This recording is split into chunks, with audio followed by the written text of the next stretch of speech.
Hey guys, Brian Goes Blue. And Coco too. Back in the movie vlog for you tonight. And tonight, we're seeing...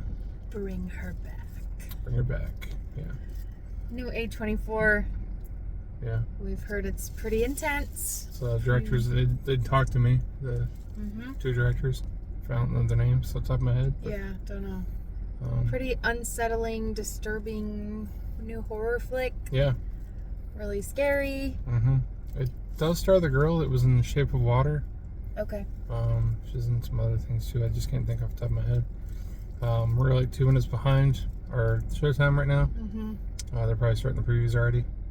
But yeah, we grabbed some McDonald's on the way. Yeah. We were at the thrift store and the line just took forever. Yeah, we got held up. So. That's okay. Yeah, it's cool. Can't win them all. No. But I was thinking with the poster for this, with the girl, every time reminded me of Max, Sadie Sink from Stranger Things. I kept thinking it was her. I knew it wasn't, but this movie, we're kind of going in somewhat blind. We've seen one trailer and that looked nuts. I've seen like clips pop up on my phone. But for the most part, we're going in blind. All I know is that like brother and sister, something happens with their parent and they're orphans, they're foster children, and they go to a new home with this mother, and she's got like these crazy rituals or whatever, and that's all I know. That's basically what the synopsis says. Yeah. So I'm nervous about this one, but like in a really good way, because I know it's going to be one of those like ones that freaks me out really bad. Yeah, it looks really pretty scary. I'm using my hands a lot over here, and I can't see. Were you just looking at that? Yeah. I was like using my hands a lot. Yeah, I'm so freaked out, like in the best way. I'm scared. Coco's terrified. It's gonna be one of those like lights on nights. Like you said, Talk to Me was nuts, and yeah. So I'm looking forward to that. So we're gonna bring our McDonald's in. One of her burgers was so greasy that it went through the bag. So my burger. Didn't wanna bring that because the last thing we need is it, popping out of the bag. Anyways, let's get in there and get the shit scared out of us. Oh yeah, let's do it. Past the trees to the AMC as we go. Another A24 horror movie. It's been a little bit. I don't remember what the last one was. I don't know. I'm trying to make sure this burger isn't upside down. I hope not. I got it. The last A24 movie we saw was Friendship. That was great. Oh yeah, that was fun. Yeah, I can't remember. The last memorable A24 horror that we saw was Talk to Me. Yeah, think so. But that's not saying much with the memory thing. Yeah. Because my memory sucks. So. It's good sometimes. Yeah. Yeah. Let's get in here and... Oh, and I'm sorry to cut you off. Our theater is full. Oh yeah, it's full. Full on opening weekend, which is a good thing. Hopefully it does well. Yeah. Let's get in there. Alright, we just got to see him bring her back. And we'll give her our thoughts in the car. And we're back in the car. Oh yeah. Oh yeah. Bring her back. We're going to be honest here. We didn't feel like doing this review. No, we didn't feel like it. And I thought I was the only one that was going to feel that way. And then when you just like said, do you feel like... We're just being honest. Yeah. Sometimes you don't feel like going back in the car and... Talking about it. For me, it was because I don't know how I feel about this movie. Yeah. Like, straight out, coming right out, I don't think I liked it as much as I thought I would. And I already know it's going to take me a little more time to process because I'm having mixed feelings about it. There were parts where I felt scared and terrified, and parts where I was like, what the fuck? We both, and then there were parts of that it was just like really sad, and I didn't want to I didn't come in to feel that sad. I don't know, it didn't make me cry or anything, but I don't know, I'm just kind of confused overall. Yeah, right. How are you There's feeling? A lot going on there. Yeah, it wasn't as crazy as it was crazy, but it wasn't as crazy as I thought it was going to be. And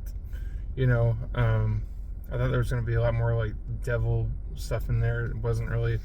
That's where I was a little disappointed. Yeah. There were very uncomfortable, I call it, well, I mean, I guess anybody would call it body horror, where there was just skin stuff and just body stuff and that stuff. I mean, the effects were really cool. It's effective. It's really good. I'm just like not into that. So I think it kind of just made me like pissed off that there was so much of that going on. Yeah, the practical effects were really good. Yes, I will say that. Yeah. And it was like off the wall crazy. I give it like the fact that it did something that I've never seen done in a movie before that I can think of or that I've ever seen. It was very effective in that way. Mm-hmm. Like it was original. Like the story was very interesting and like it had a cool premise to it. Yeah.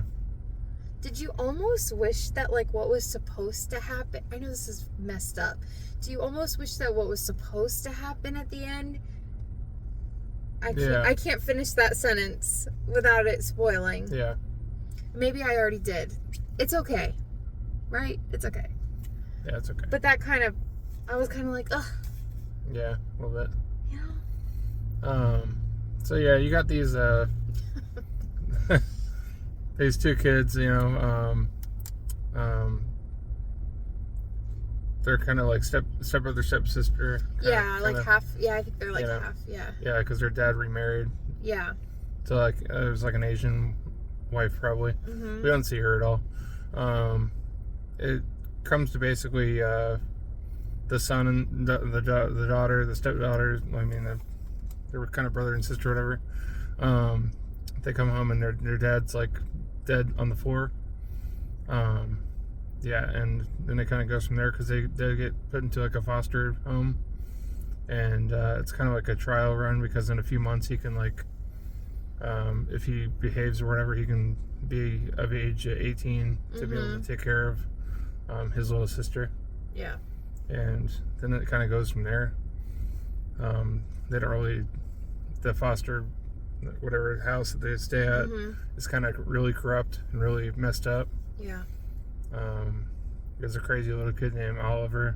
Yeah, and I was very confused when they introduced the two main kids because I was like, wait, where's the kid in the poster? Right. And that was not. I knew it wasn't Sadie Sink. No offense to Sadie Sink, I love her, but that was a little boy. It wasn't even a girl. And then you do figure out, like you find out like where he plays the role. Yeah. But I was very confused at the very beginning. But yeah, you do end up finding out who he is and all of that. I don't know. I do wish there was more like you said, like possession and whatever. There was. It just wasn't. It took itself a different route. Yeah. Than you thought it would.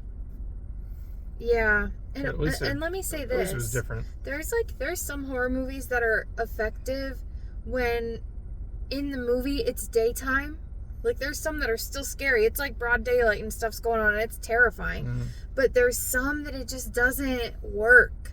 And it's more effective, I feel like, for me when it's dark in the movie. It's nighttime. There's things creeping around corners and this didn't really like have a lot of jump scares. There weren't like dark nighttime scenes that were like super suspenseful. It was just like boom in your face. It's 2:00 in the afternoon and this is what's happening. I don't know. And then just a movie theater experience that we had, it was not dark enough. The theater was like, we were in one of the closer up rows, which we don't usually mind at all, and we didn't, but the light was like right above us. It was just too bright too. So that was just like our experience. That's not what everyone would experience, but I don't know. It's strange. I don't ever mind saying like I didn't love this movie because I feel like we often say like, yeah, I loved this, but I'm kind of bummed because I really wanted this to be like scare the crap out of me. And with that being said, like I was creeped out going to the bathroom alone afterwards. Like I was still feeling that creepy vibe, and I probably will feel like that going to bed in the dark, but like I don't know, just different. I feel like the hype definitely is real, like within the community, and just like seeing reviews and I mean we haven't watched anything, but just like I don't know, just hearing the buzz around it made it feel like it was going to be the next big thing, and I don't know. I'm curious to see what everybody else thinks. Yeah, I'd probably give it a 3. Yeah, I'd agree. I would agree. 3 out of 5. That's not bad. Would you watch it again? Yeah, I'd watch it again. And own it? I don't know if I'd own it. Yeah, I would definitely watch it again. I don't know. Yeah. I'm gonna have to think about it a little more. That's kind of the hard part too about like what we said about not feeling like reviewing. It's like sometimes I wish that I had a little more time to process before we give our thoughts, because like then the next day or even a week later our thoughts might change, you know, as they often do. But I guess that's kind of the fun part about us doing this. Like you get our straight out immediate reactions. Thoughts, yeah. Sometimes they're good, sometimes they're bad. Sometimes we have no idea. We just say whatever. But yeah, I think the performances were really good. I think everybody did a really great job. I don't know the actress's name. I do recognize her from other things. Yeah, I just recognize her from Shape of Water. Okay. The lady? Yeah. Okay, I couldn't tell you what else I've seen her in or whatever, but she was unhinged, crazy. She was good. So yeah, she was good, but I don't know. I'm trying to sit with myself and think about how would I have wanted it to end or like turn out. Like what more did I want from it? Like what was I looking for? Yeah. Like what was I looking to get from it really? It is an Australian film too, by the way. Yeah. I don't know. I just think, like I said, it had more of a feeling of like, it just made me sad. Yeah. But like the whole premise of it, like what it all meant, what it was all being done for, what had to be done in order to get there, it was just like very sad. And when there's children involved, that makes it like more demented. Maybe that's why people said it was so disturbing and like unsettling, because when the adults don't give a shit about the children, like at all. Yeah, it's like, geez, okay. And it is just a movie. This is just a movie, but we take it very seriously because we just spent almost 2 hours of our time invested in this, and so we want to get to the bottom of it. The nitty gritty. But would we recommend checking this out? I say, definitely give it a watch. But I don't think this is going to be like the groundbreaking horror flick of the summer or anything like that. It'll be known for cantaloupe scene. Oh, yeah. Yeah, and the kitchen counter. Yeah. There was really rough stuff where we were both like, oh, like it had us squirming in our seats. Like, we're not going to say that it didn't. But overall, I'm not like looking over my shoulder or anything. I don't know. But yeah, that's pretty much it. That's it. So. Yeah. Brian Goes Blue. And go too. Sign off, guys. Bye. Bye.